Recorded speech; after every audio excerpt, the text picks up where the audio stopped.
안녕하세요. 세무사 최재혁입니다. 대표님 매출은 계속 성장하고 계신데 은행에 가시면 대출 거절당하시지 않으신가요? 근데 또 옆집 공장 대표님은 매출은 그대로신데 은행만 가시면 대출을 잘 받아오시지 않으시나요?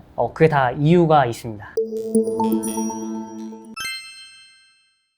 대표님들이 그 대출을 받으실 때 제가 시점을 보면은 나는 좀 매출도 잘 나오고 또 거래처도 뭐 대기업이나 이렇게 좀 중견기업급으로 안정적이고 사업에도 전혀 문제가 없으시니까 난 은행에 가면 대출이 잘 나오겠다 라고 생각을 많이 하시거든요. 근데 결국에는 그 돈을 빌려주는 주체는 은행이잖아요. 그러면은 돈을 내가 빌려줄 때 은행의 관점에서 한번 생각을 해봐야 됩니다. 그럼 은행에서 돈을 빌려줄 때 제일 중요하게 생각하는 게 과연 뭘까요? 과연 이 사람이 내가 돈을 빌려줬을 때 돈을 제때제때 갚을 수 있느냐, 이게 어떻게 보면 제일 중요한 거거든요. 그리고 은행 입장에서는 이 대표님을 바라볼 때 보는 게 매출이나 광고, 뭐 카드, 바쁜 정도 이런 게 아닙니다. 바로 재무제표에 대한 구조인 거죠. 어떻게 보면 은행도 이런 게 되게 체계적으로 관리를 하기 때문에 이 재무제표에 대한 구조를 가장 1차적으로 심사평가를 하는데, 재무제표에 대한 구조가 전혀 잡혀있지 않으면 그 외에 다른 것들은 볼 필요가 없어요. 그러니까 결론적으로는 은행은 돈을 잘 버는 것도 물론 중요하지만 돈을 잘 버는 회사보다는 돈을 제때제때 갚을 수 있는, 그러니까 이자를 제때제때 갚고 원금 상환을 제때 할 수 있는 회사를 좀 중요히 생각을 하는 거죠.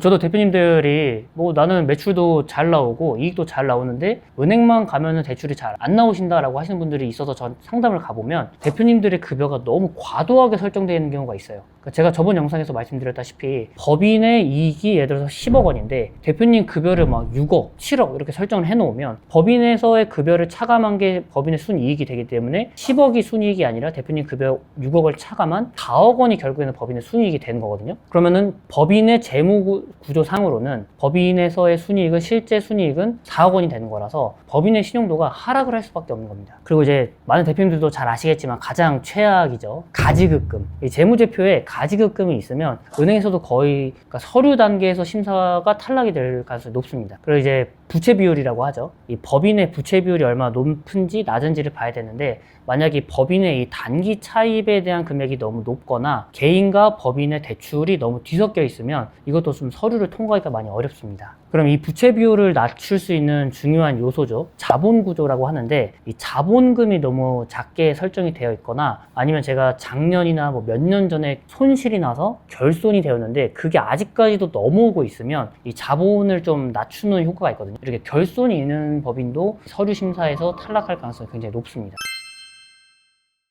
저도 대표님들이 많이 이제 대출이나 이제 자금이 필요하셔가지고 저한테 상담을 요청하셔서 상담을 나가보면 좀 힘들었던 게 뭐냐면, 대표님이 예를 들어서 지금 당장 대출이 필요하시잖아요. 그럼 지금 당장 저한테 재무제표를 개선해달라고 많이 말씀을 해주시는데, 이 재무제표는 그렇게 바로바로 개선할 수 있는 게 아닙니다. 은행 대출 받아보신 분들은 잘 아시겠지만 이게 서류 제출할 때 3개년치에 대한 재무제표를 대부분 많이 제출을 하시거든요. 그럼 3개년치라는 것은 제가 2026년도니까 2025년도, 2024년도, 2023년도 거를 은행에 제출을 하는 건데, 지금 당장 저한테 재무제표를 개선해 달라고 하면 지금 아직 3월이 지나지 않았으니까 2025년도에 대한 재무제표는 구조 개선을 해드릴 수 있겠지만 2024년도나 2023년도 거는 재무제표를 수정이 거의 아예 불가능합니다. 그러니까 이제 이렇게 너무 급하게 저렇게 찾아오시면은 저도 이제 그 부분은 좀 현실적으로 좀 힘든 부분이 있는 건 사실이죠. 그래서 제가 예전 영상에서 말씀드렸지만 이렇게 재무제표를 관리하고 구조 개선을 하기 위해서 제일 그래서 중요한 게 가결산이라는 건데, 다시 한번 말씀드리면은 가결산이라는 것은 지금 아직 3월이 지나지 않았잖아요. 3월달 법인세 신고를 하시기 전에 원래는 작년 10월, 11, 12월 달에 가결산을 통해서 내가 내년도 법인세 신고 때 어떤 재무제표가 들어갈 건지를 한번 확인을 해주셨어야 됩니다. 그만큼 이제 재무제표 구조 개선에 있어서의 가결산이 그만큼 중요한 거죠. 만약에 이 영상을 보시는 대표님 중에 개인 사업자가 있으신데 좀 자금이 내가 필요하신 분들이 계시다면